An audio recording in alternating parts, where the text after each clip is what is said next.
Good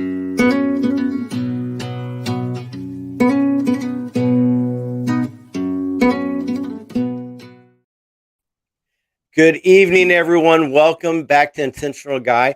We are on air with Marsha Vanwynsberghe.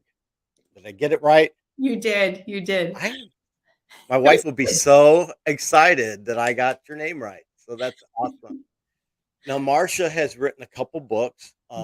She does a podcast, and I love the name of your podcast. It says, "Own Your Choices, Own Your Life." Oh, and that's just that's critical right there. So, Mhm. I'm looking forward to this conversation today, Marsha, and I just kind of want to just jump into it. We got about 30 minutes, and I would like to talk about, I'm a real component.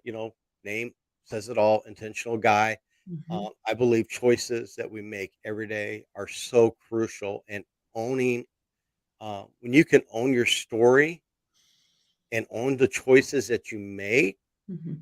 then you can keep yourself from repeating some of the bad things and bad choices in your life again, right? 100%. 100%. So if you would give us a little information about your podcast, about your book, and about just your story too. Oh, absolutely. Thank you so much for having me. Own your choices, own your life were the words that I didn't know I needed at the time, but I look back and I know I was being guided because those words have become the whole cornerstone of everything that I do. And they were a turning point for me.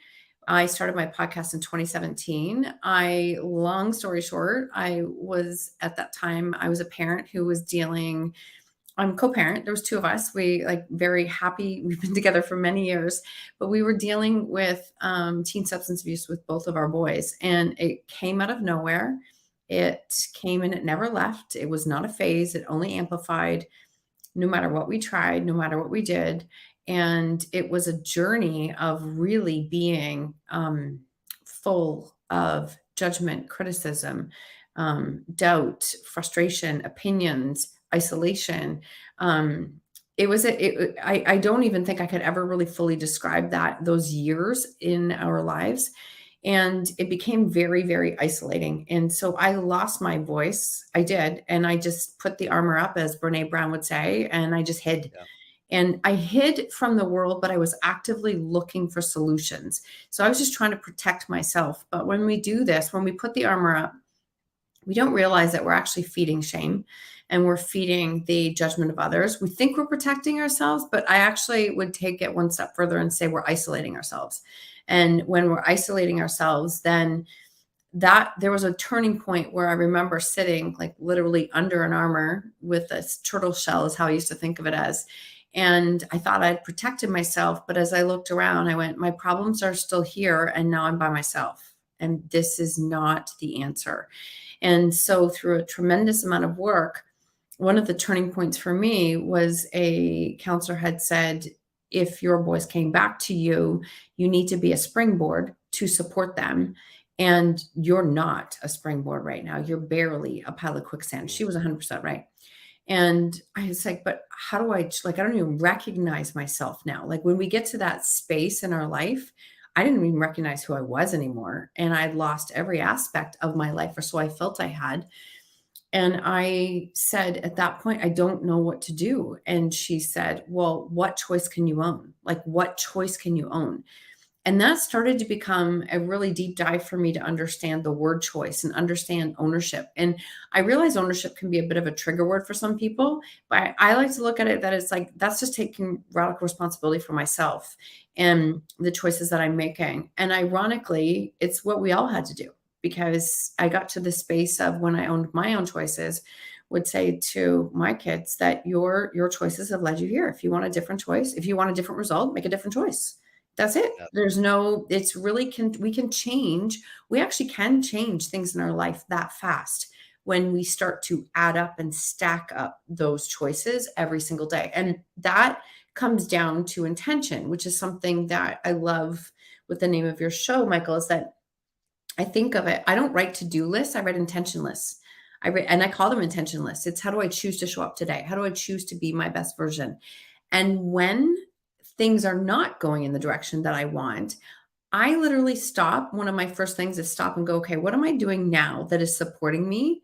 And am I living with intention? The answer is always no. It's always no. It's like, no, what do I need to do differently so that I can change that? So that's where it really started from. And Own Your Choices, Own Your Life. I felt this very strong calling that it was going to be a podcast in 2017. And back then, there wasn't a lot of podcasts happening. So it was a Right. very, is I had people say, "Do you even know what you're doing with the podcast?" I'm like, "No, but I'll figure it out." Like, I'm resourceful. I just wanted to create a space. I had said to a mentor, "There's just nobody talking about difficult stories." Like, I didn't fit the actual mode of what you assumed a parent who had dealt with teen substance abuse looked like. And because of that, I felt even more called to start to share and do something because I knew I wasn't the only one. But I felt like I was the only one because nobody wants to talk about the difficult stories. And when I said this to a mentor, and she said, maybe there isn't, maybe you're recognizing this because you're meant to be the person to talk about it. Mm. And that just opened up my eyes to see what was possible. So the podcast started. I wrote 3 collaborative chapters in different books, and then in 2017 decided to dive into my own book. And that was an experience and a half, which we can go into. I mean, it's a very vulnerable experience, but I knew that I would regret it if I didn't do it. I knew that it was going to become a space that I would regret it if I didn't do it. And I like what you said. It is to own your story, to own your choices is very vulnerable. You have to be Extremely. vulnerable to do it. And I think that's where a lot of people are paralyzed because they don't want they don't to recognize it makes it more real. Well, that's a lie though, because it is real regardless. It's real. It's real no matter what. And the thing is that for shame, shame lives on because shame loves secrecy. So the more Mm, we don't talk about the difficult things, then we are feeding shame. And you can, if you just want to think of it as a power struggle, when the more you feed shame, the less power you have. So you're feeding the yeah, story or you're feeding yourself. And that just became that, like, what am I feeding today? I'm going to feed the story because if I feed the story, I don't change anything in my life. I right, literally stay exactly where I am. But if I want to change where I am, I have to stop feeding the story and I have to feed myself. And that's where that came from, is understanding that I had to share the story. Now, I say had to, I felt really called to. I did feel called yeah, to. And nobody has to do it. But if your story is keeping you from living your life and saying yes to opportunities and to experiences, then yes, it actually is owning you. And so you either own it or it owns you. That's just how I like to explain it. The other way I like to explain it is that we spend a lot of years stuck in our stories. And when we're in our stories, we're replaying all the things that went wrong. We're replaying all the scenarios as to, how do we get here? How can I do this differently? What mistakes did I make? And none of that's productive. Like, that's actually not productive at all. That doesn't create change. And that only keeps you stuck in the story. So through this work, I've learned how to stand on my story. And that is when we have perspective. That is when there's a purpose behind what we're doing. I found so much lightness and healing from learning to stand on the story and to be honest, to make my story about others, not just myself. I think that's the turning point, and recognizing that it gave it all meaning. And when you can take your most painful experience in your life and give it a purpose that is outside of yourself, yeah, it really changes a lot of things. it does. And and I think, some people get nervous when we say this because like we wrote books on ours, right? And Mhm. but God's not called all of us to write a book Nope, on your story nope. and put it out there. Although I do think there is healing in being able to share your story with at least someone, whether that's a counselor Mhm.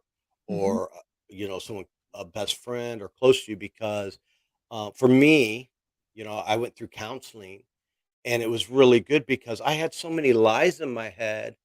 It was hard for me to know what was truth and what was not Oh, anymore good because I point. believed the lies myself. And it was so good to have a healthy person outside of that was able to help me navigate that a little bit and do it. But I also have to tell you, just the act of speaking it to someone Mhm. was so powerful and so healing, and like you said, it took away the sting and the lie that were in my head, Mhm. and it's freedom. Freedom comes from that. 100%. And I couldn't agree more. And when, if you're listening to this and you think, okay, but I don't know, or I shared it with somebody and, you know, eh, maybe maybe you were wrong, not wrong. Maybe you were vulnerable with the wrong people to begin with. That's what Right. I did because I didn't know. And that stings. It does. It But does. don't let that stop you from moving on. And for me, there were definitely some professionals that supported me at that time. And I'm beyond grateful. I have nothing but good things to say about finding support. And it required multiple tries to find the right support. You will learn how to be vulnerable and to share that part of your voice, because when you do, we build connection. And the thing is I rarely talk without referencing Brene Brown, but she talks about that the number one thing as humans we want is connection. We Mhm. can't get to connection without vulnerability. It just is, there's no road there without vulnerability.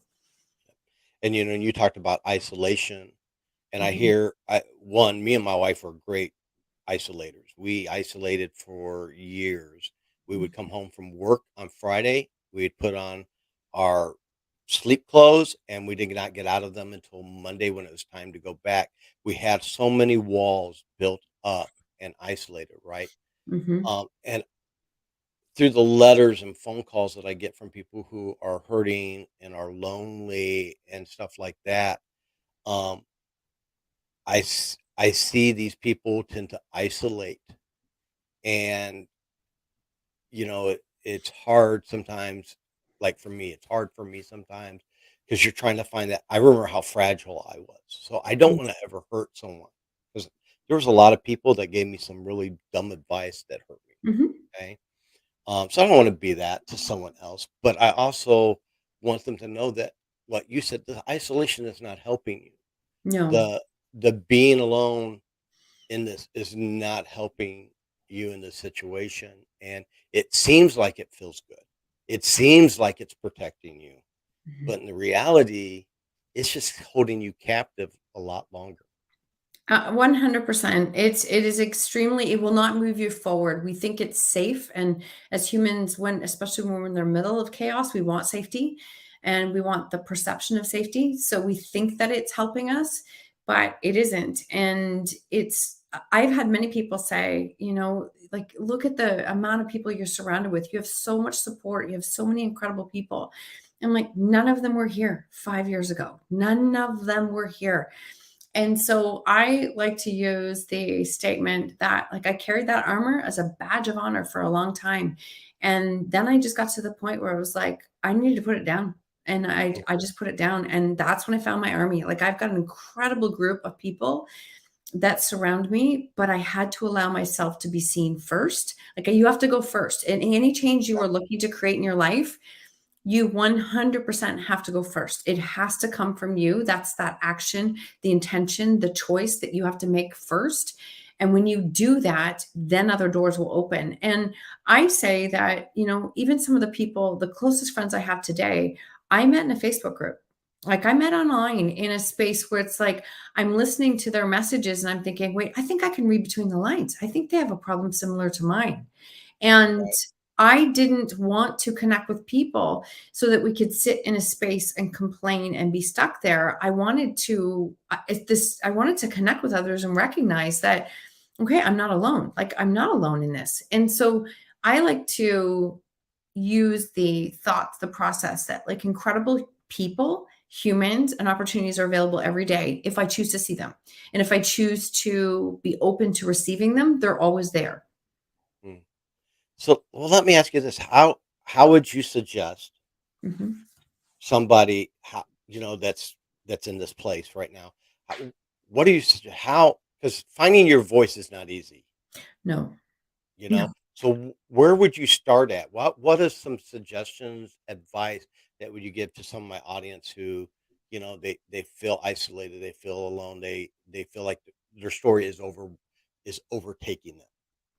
Yeah, there's so many pieces there. I think the very first thing is that deciding that you don't want to stay in that space anymore. There has to be a decision that it's like no matter what and no matter how much work it is, I'm committed to moving forward and not staying in this space.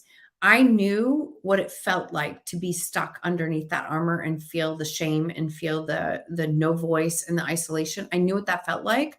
I didn't know what it felt like to create change. And people say, well, that's hard. I'm like, both are hard. You get to choose your hard. You get to choose. Every day we get to choose. And I know that sounds light and flippant, but it really sometimes as humans, we need to simplify that we can just Yeah. make a different choice. And so that would be the first thing I would say is deciding that you don't want to be in that space anymore, that you do want to create change. The next thing I would say is like, how can you be more open to receiving the help, to finding people, to reaching out and connecting? At that space, I didn't want to go into a live support group or anything like that. I just started to connect in Facebook groups and in closed groups. And when I did that, I mean, for me as a parent dealing with teen substance abuse, I mean, the first time I opened up into a Facebook group for moms, I think there was 50,000 moms in there. And the second I got in, I went, okay, well, it's actually physically impossible for me to be the only human on the planet who's struggling with this if there's 50,000 Right. moms in this Facebook group. And that was a switch for me. That was a real switch that I needed to see. And as soon as I saw that, I went, okay, wait, I am not the only one who is affected by this. Then I started to do more and more work. And in the process of learning to use my voice, I felt very called to use my voice. So if you're listening to this and you're like, there is no way I'm going to stand up and talk and share my story, you don't have to share it openly, but how can you let yourself not carry it in that way? How can you share it in a way, even if you write a letter to yourself, something to Yeah. decide to not carry it? Because every day we choose what we are carrying. And most of the time we're carrying things that aren't even ours. We're carrying things that it's just overbearing. So that would be the next thing I would say is like allowing yourself to be open to receiving and trusting that that path is going to take you in Mhm. the direction that you're meant to go in. I had that low moment, as I'm sure many of your listeners and guests have had, where I sat there and I said, like spirit, God, whatever you want to believe in higher power, if you can help me to get through this, I will do something with this. I will be open to what, and the way that things unfolded, it doesn't make logical sense. So I believe that as hard as it was, what I'm doing now is exactly what I was supposed to be doing. Just the only way to get here was to come through a very painful, difficult story. The other thing I would say is I want people to know, and I want the listeners to know, everyone has a story. Okay. Everyone has a Mhm. story. Everyone has a shame story. Everyone has multiple shame stories. Everyone Yep. has something that they wish that nobody knew about them. So please don't feel that you are the only one. Yeah. What happens is how much meaning are you giving that story?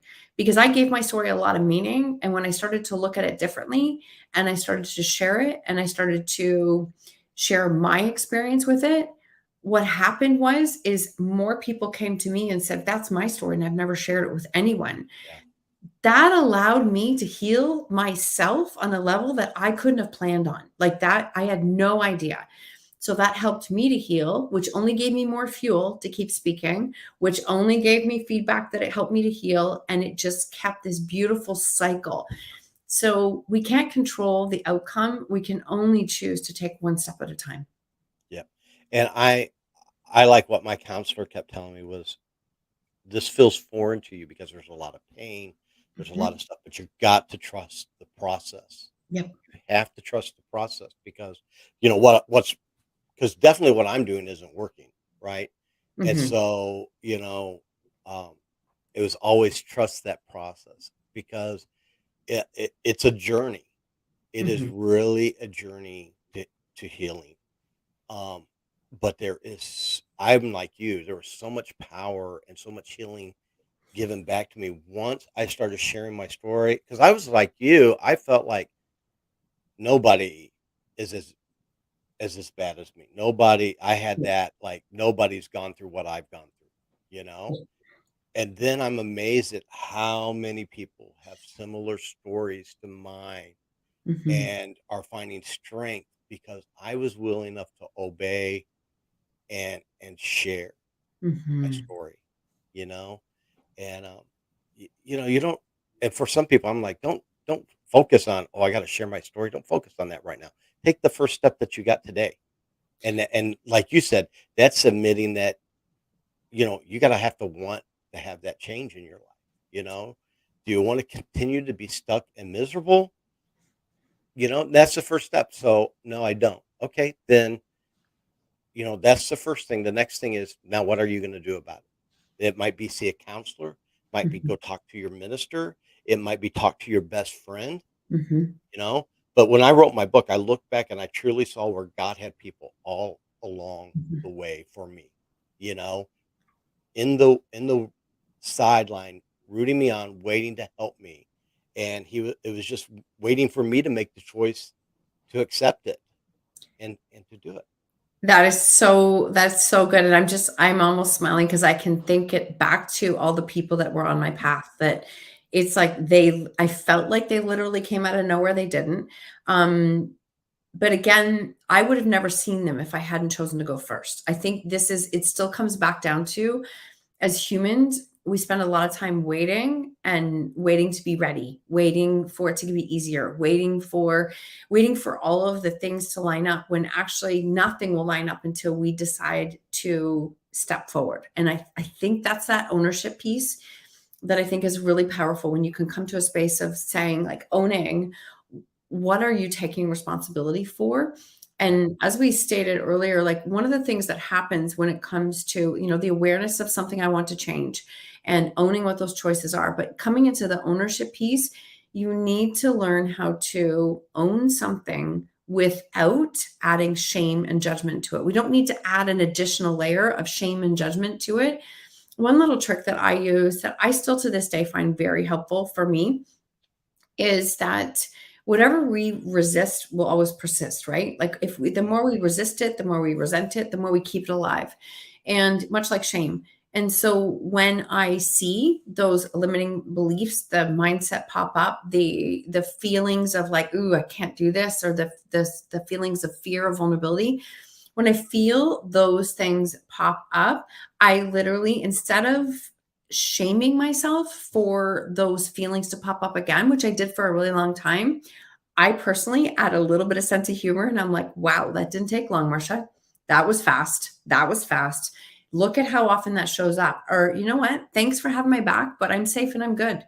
And I recognize it and acknowledge it. So I add a little bit of humor to it because it's a very slippery slope for me to slide into shaming myself for mistakes and things that I feel are keeping myself stuck. I spent most of my life doing that. I don't need to fall back into that pattern. So the big thing is how fast can you disrupt your patterns? How fast can you break that cycle? That's another way to stack wins and create change. Yeah. And once you just start making the first step, it does come a little quicker than you think. Yes. It's just getting that first step, Yes. and I hear so many people, it's so painful. Yeah, I'm not gonna lie to you. There it is painful in some ways, but you have to sometimes go through the pain to get to the healing. And man, the payoff is so worth it. The freedom and the happiness you can get by getting away from, yes, it's painful. And I'm not gonna lie, it is a little painful. It is, but as you get through it and as you have to, again, going back to humans like to be ready or we want it to be easier. Sometimes moving through that path is really painful. It's actually really uncomfortable. It's like you don't want to we spend so much time trying to make it look pretty when it's really just it's a crappy story we have to work through. Like, we just have to work through it. There's no making it pretty. We just need to do the work. And so as we continue to do that, we we become a different person on the other end. And Yeah. so even when I feel fear now, like, we have built this proof of what we've come through. Like, I gave a talk a few weeks ago, and I actually got really emotional when I started, which has been a while since I've been in that energy. But it hit me and dawned on me that I wouldn't be doing this work if I hadn't lived through the most difficult, awful time Yeah, in my life. And it led me here. Now, I do want to share one piece, though, is that when you come to this space of deciding that you do want to use your voice, you do want to share, or you want to do something different with your story, also know that a lot of people might not agree with that. Like, I grew up in an era where it's like, when I decided that I was going to write my own solo book and start a podcast, I would love to say that I had a ton of support in that. I did not. I did not. It was very much of, what are you thinking? We don't share these kinds of right. stories. We don't talk about these things. We put our smile on, we say it's good, and we move on. We don't share things like that. Yep, And my brain at that time was like, but that's what got us here, is that right. mentality. I don't want to subscribe to that anymore. So there are times that it might feel like you have to stand alone. And that's what going first is standing alone. And that's okay. So I think back to how many people tried to talk me out of writing my book. I don't know where I don't know where I'd be as a person. I don't know where my business would be. I don't know the work and the purpose that I'm doing now, where any of that would be if I chose to listen to everyone else 4 years ago. Yeah. And I think too, one of the neat things too is what even though the journey was painful in some ways and going through it, what I what I grew in that moment, those moments are so, I don't know the right word, but joyous. I don't Mhm, know the right word to say, but even though it hurt, but watching God heal me mhm, and teaching me new principles and showing me things I through the pain that I never saw or could have ever seen had I not gone through that. I mean, mhm, there's stuff I experienced I would never experience had it not been for that. Not that I would ever want to go through that again, mhm. but I am also thankful for what I went through because of what I gained from it, you know?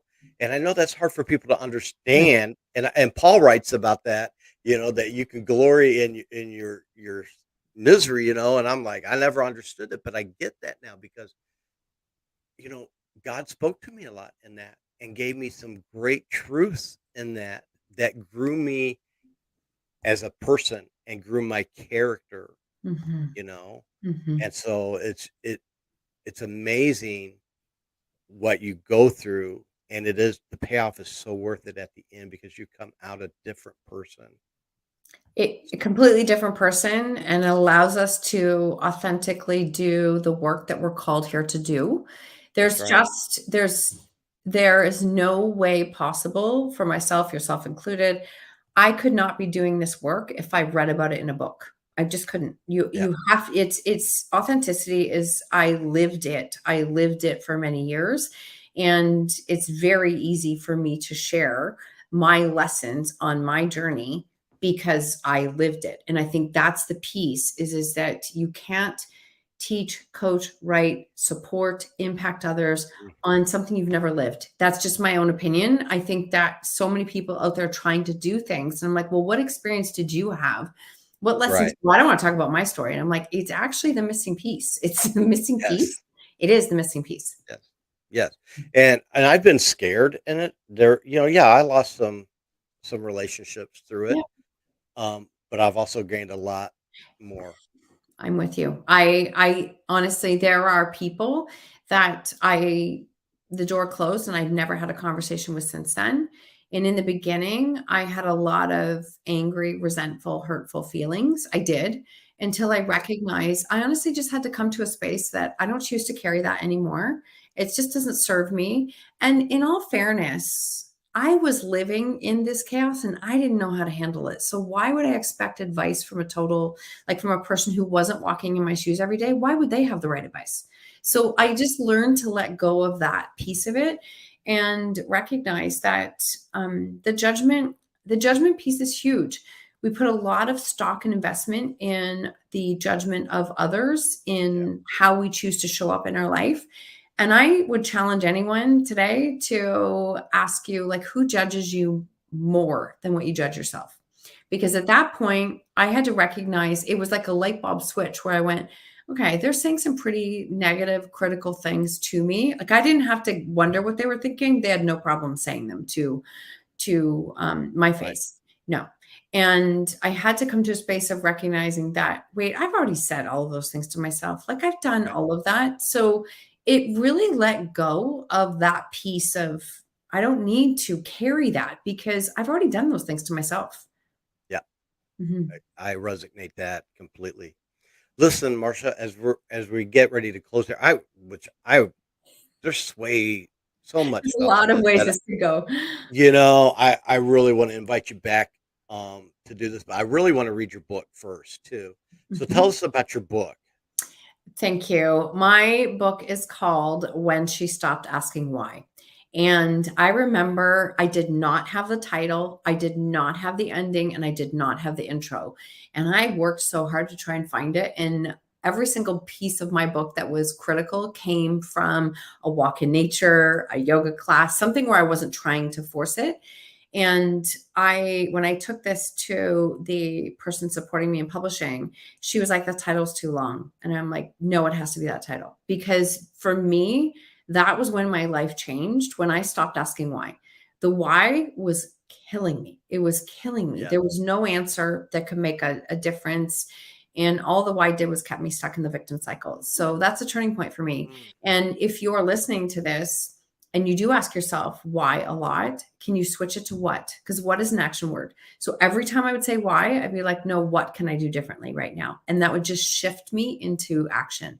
So my book is available on Amazon. It released in 2017, and it's been a bestseller in a number of categories. And I still receive Kindle sales almost every month from different countries all over the world. So I know it speaks to, it's really designed, even if you've never walked my path, it is designed to support you in what do you do when your path turns out not to be your path, yeah. which is pretty much always.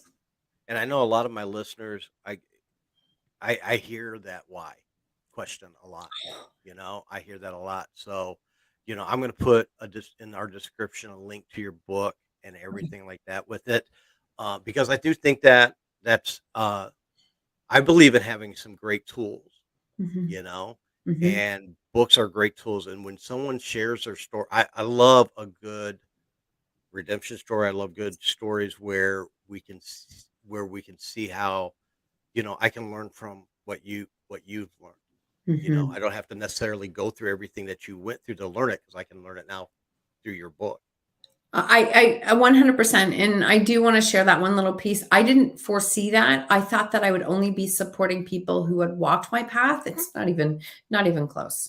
Not even close. And that's the piece of our stories. Our stories connect us far more than we think they do, because as humans, we connect on pain, emotion, experiences, Yes. lessons. So exactly, yes. So that is where that is available, is on Amazon or on my website, Marsha Van W. Everything is Marsha Van W. If you start typing that, it'll show up on Google. And my podcast is Own Your Choices, Own Your Life.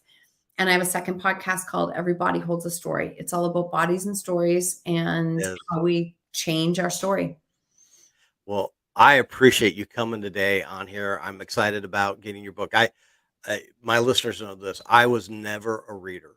Mhm, Um, I could tell you in the first 50 years of my life, I probably read 5 books. mhm, And now I'm 56 and I can't tell you how many books I've read in the last couple of years. Uh, I just enjoy it now. I yes. really do enjoy it. And I love good uh stories like yours, things that will help us grow. Because like you said, our stories, even though our stories are different, they still connect, Mhm, and some of the principles and uh way we react and choices we make are similar. mhm. So I love that. I'm gonna ask my guys to read that, my viewers. I'm gonna order it and get that copy of it, and then I wanna bring you back Oh, I after I've love it. read it and have a little bit more discussion on this. We have a thing called bonus talk, and so I'd really like to do that because that way I'm not really condensed down the time, but just really dive into to some of this, because I think this would benefit more people than they realize. When you can own your choices, own your story, the freedom that comes from that is unbelievable, so I thank you so much for having me, and I couldn't agree more. Honestly, you don't know the level of freedom that is available until you start walking that path. And I know it was work to get here. I wouldn't trade it for a dime. Like, I would no, trade it for $1,000,000, because the feeling now that I have in my life and in my story and who I am is I'm a completely different person. And when I see people who knew me years ago, they're like, "You are so different now." And I'm like, "I know. yes, Isn't it great?" Like, it's it great. is, it is.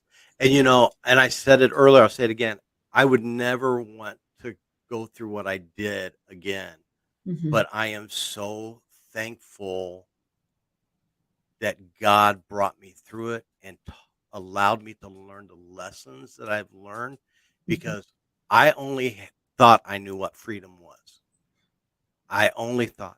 And mhm, now I understand when people have that smile on their face and say, I'm free. It's mhm. not a word. It's not just, us blowing smoke. It it's a game changer. It is really freeing, because no longer paralyzed to I was, and I'll quickly say, I was letting the worst moments of my life define who I was. That's a great way to say it. That's a no, and sadly, that's a great description. If you are listening and you're hearing that, are you letting your biggest mistakes that you want to call mistakes or define who you are? Like, and they're not who you are, they're what you've experienced. Yep. And so you can make those steps going forward, because once I made that step going forward, I started changing my identity. My Mhm, identity started, and I get to choose that identity. I get to make it's on the choices I make from here on, right? mhm. Every And day. so it's about owning those choices. This is so good. I am telling you, I don't want to stop. I really like this.